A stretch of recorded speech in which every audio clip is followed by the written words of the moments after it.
Hello दोस्तों, आज हम एक्सप्लेन करने वाले हैं तीसरी पीढ़ी के कंप्यूटर के बारे में। इससे पहले मैंने दो वीडियो बनाई है, प्रथम पीढ़ी के कंप्यूटर और दूसरी पीढ़ी के कंप्यूटर के बारे में। वो आप वीडियो देख सकते हैं। तो स्टार्ट करते हैं तीसरी पीढ़ी यानी थर्ड जनरेशन ऑफ कंप्यूटर। तो 1965 से 1971 के बीच में जितने भी कंप्यूटर आए, इस टाइम के दौरान जितने भी कंप्यूटर आए वो क्या थे, हमारे थर्ड जनरेशन यानी तीसरी पीढ़ी के कंप्यूटर कहलाते थे। दूसरी पीढ़ी के कंप्यूटर में ट्रांजिस्टर का यूज़ किया जाता था और इस ट्रांजिस्टर को ही रिप्लेस करके थर्ड जनरेशन में इंटीग्रेटेड सर्किट का यूज़ किया गया। और थर्ड जनरेशन में ही इनपुट और आउटपुट की जगह पर कीबोर्ड और आउटपुट की जगह पर मॉनिटर का यूज़ किया गया। थर्ड जनरेशन में ही इनको यूज़ किया गया था। तीसरी पीढ़ी के कंप्यूटर में प्रोसेसर के रूप में इंटीग्रेटेड सर्किट किसका यूज़ किया गया, प्रोसेसर के रूप में इंटीग्रेटेड सर्किट का, जिसको शॉर्ट में आईसी भी कहा जाता है। तीसरी पीढ़ी के कंप्यूटर में ट्रांजिस्टर के स्थान पर इंटीग्रेटेड सर्किट का इस्तेमाल किया गया। किसका इस्तेमाल किया गया, इंटीग्रेटेड सर्किट यानी आईसी का इस्तेमाल किया गया। इस पीढ़ी में 1958 में जैक किल्बी व रॉबर्ट नोइज़ ने प्रथम बार ट्रांजिस्टर के स्थान पर इंटीग्रेटेड सर्किट यानी आईसी का प्रयोग किया, जो ट्रांजिस्टर, रजिस्टर, कैपेसिटर का समूह था, जिसके कारण कंप्यूटर के आकार को और अधिक छोटा बनाया गया। इंटीग्रेटेड सर्किट की वजह से क्या किया गया, कंप्यूटर का आकार और छोटा हो गया था। आईसी चिप सिलिकॉन की बनी होती, किसकी बनी होती, जो आईसी चिप है ये सिलिकॉन की बनी होती है। आईसी में पहले 10 से 20 इलेक्ट्रॉनिक उपकरण आते थे। कितने आते थे, 10 से 20 इलेक्ट्रॉनिक उपकरण आते थे, तथा इस तकनीक को SSI कहा गया, यानी कि स्मॉल स्केल इंटीग्रेशन। समय के साथ साथ धीरे धीरे आईसी में लगभग 100 इलेक्ट्रॉनिक उपकरण को शामिल कर दिया गया। कितने उपकरण को, 100 से ज़्यादा इलेक्ट्रॉनिक उपकरण को शामिल कर दिया गया और इसे क्या कहा गया, MSI का नाम दिया गया, यानी कि मीडियम स्केल इंटीग्रेशन। तृतीय पीढ़ी में अधिक स्टोरेज वाली मैग्नेटिक डिस्क का प्रयोग किया गया। तीसरी पीढ़ी में ही मैग्नेटिक टेप का और मैग्नेटिक डिस्क का यूज़ किया गया। इस पीढ़ी के कंप्यूटरों द्वारा इनपुट आउटपुट के लिए कीबोर्ड और मॉनिटर का इस्तेमाल किया गया। किसका इस्तेमाल किया गया, तीसरी पीढ़ी में ही कीबोर्ड और मॉनिटर का यूज़ किया गया इनपुट और आउटपुट के लिए। इनपुट के लिए कीबोर्ड का, आउटपुट के लिए मॉनिटर का यूज़ किया गया।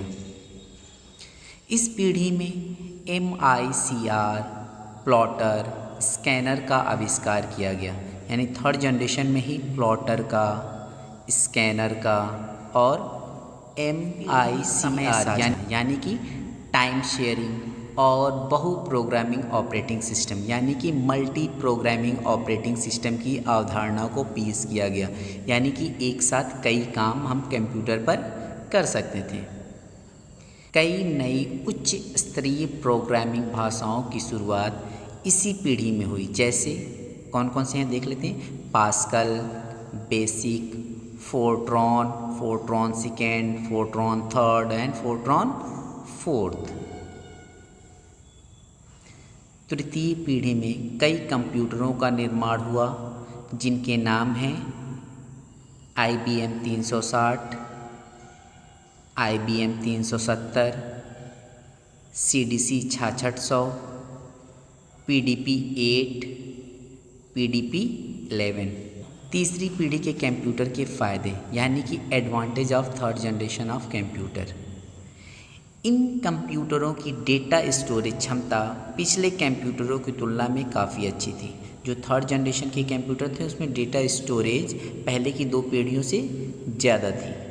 तीसरी पीढ़ी के कंप्यूटर नैनो सेकेंड में डेटा की गणना कर सकते थे, यानी कि अच्छे खासे फास्ट थे, नैनो सेकेंड में कैलकुलेशन कर देते थे।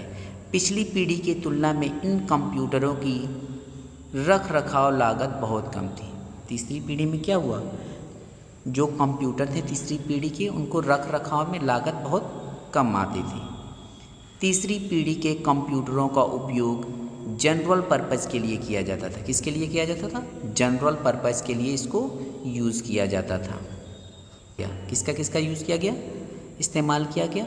Remote processing, time sharing, multi programming operating system का इस्तेमाल किया गया। इस पीढ़ी के कंप्यूटर पिछली पीढ़ी के कंप्यूटर की तुलना में अधिक विश्वसनीय थे। यानी कि जो इस पीढ़ी के कंप्यूटर हैं, यानी कि तीसरी पीढ़ी के कंप्यूटर पहले की दो पीढ़ियों से क्या थे, अधिक विश्वसनीय थे, यानी कि उनसे ज़्यादा रिलायबल थे। ये पिछली पीढ़ी के कंप्यूटर की तुलना में साइज में छोटे थे, सस्ते थे और कम बिजली की खपत करते थे। इस पीढ़ी के कंप्यूटर की प्रोसेसिंग स्पीड पिछली पीढ़ी के कंप्यूटर की तुलना में काफ़ी ज़्यादा थी। इसकी भंडारण क्षमता ज़्यादा थी। इसमें मैग्नेटिक डिस्क का उपयोग सेकेंडरी स्टोरेज के रूप में किया गया था। पिछली पीढ़ी की तुलना में कम हीट उत्पन्न करते थे। COBOL, Fortran, basic, pascal, ALGOL 68 आदि का उपयोग हाई लेवल लैंग्वेज के रूप में किया गया था। अब इनके नुकसान देख लेते क्या है। तीसरी पीढ़ी के कंप्यूटर के नुकसान यानी कि डिसएडवांटेज। तीसरी पीढ़ी के कंप्यूटर में इंटीग्रेटेड सर्किट का उपयोग के कारण इसे मेंटेन करना मुश्किल था। यानी इनको बनाना, मेंटेन करके रखना मुश्किल था तीसरी पीढ़ी में। इंटीग्रेटेड सर्किट चिप के निर्माण के लिए उच्च तकनीक की आवश्यकता होती थी। मतलब जो आईसी था उसको बनाने के लिए भी उच्च स्तरीय की तकनीक चाहिए होती थी इसको बनाने के लिए। ऐसे नहीं कि हर कोई इसको बना सकता था। तीसरी पीढ़ी के कंप्यूटर को ठंडा रखने के लिए एयर कंडीशन सिस्टम की आवश्यकता होती थी। यानी एसी की ज़रूरत पड़ती थी इनको भी ठंडा करने के लिए। तीसरी पीढ़ी के कंप्यूटर पिछली पीढ़ी की तुलना में कुछ सस्ते थे, लेकिन फिर भी व्यक्तिगत ज़रूरतों के हिसाब से काफ़ी महंगे थे। लेकिन आज के टाइम के हिसाब से देखा जाए तो वो काफ़ी महंगे थे, लेकिन पहली और दूसरी पीढ़ी के मुकाबले वो सस्ते थे। इन कंप्यूटरों को संचालित करना थोड़ा मुश्किल था। मतलब आसानी से इसको चलाया नहीं जा सकता था, क्योंकि इन कंप्यूटरों का उपयोग कैसे करना है यह सीखने के लिए औपचारिक प्रशिक्षण की आवश्यकता होती थी। यानी इनको चलाने के लिए इनको सीखना पड़ता था कि कैसे इसको चलाना है तीसरी पीढ़ी के कंप्यूटर को। इनकी स्पीड आज के कंप्यूटरों की तुलना में काफ़ी कम थी। आजकल के जो कंप्यूटर हैं यानी कि 4th या 5th जनरेशन के कंप्यूटर, उनसे इनकी स्पीड क्या थी, काफ़ी कम थी। Thanks for watching this video. अगर मेरी वीडियो अच्छी लगी हो तो please like, share and subscribe ज़रूर कर दें। Thank you.